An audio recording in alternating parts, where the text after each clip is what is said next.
What's something that we haven't talked about that you've been talking about a lot that you think is something that the world needs to know? Let's see.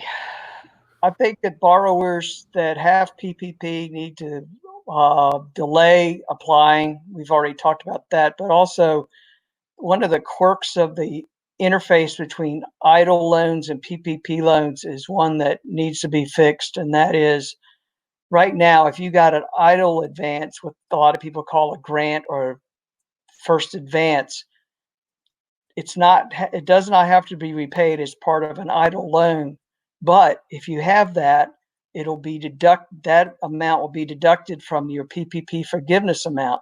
So in effect, say you got a $5,000 EIDL advance, which you thought was free money, and you got a $50,000 PPP loan. When you apply for forgiveness right now, you're going to end up with maximum forgiveness of $45,000. So you're going to have a $5,000 PPP loan.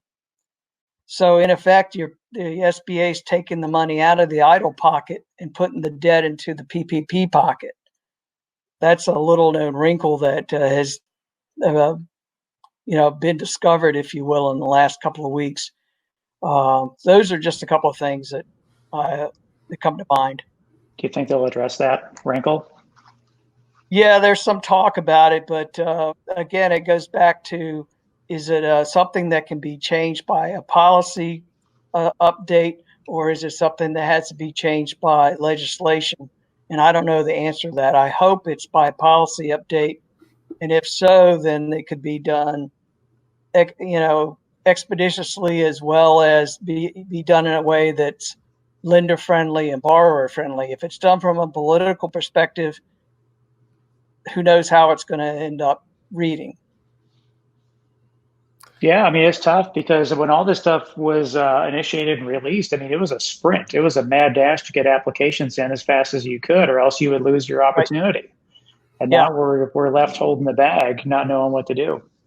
Yeah, and I both on the borrower side and the lender side, which I think is one reason why when the program went out of business, if you will, on June 30th, that there was so much money left over that a lot of borrowers said, I don't want to get involved with something like that. I don't want to end up with a loan. There's too much uncertainty. I read about all these big businesses that are in trouble financially. You read about fraud.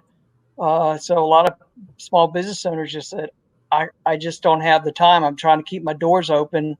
I don't have the time to figure out if this makes sense. Hopefully with this extension, some of those will go back and revisit it and say, yeah, it makes sense because I've got, in effect, to the end of the year to figure out, how to use my money.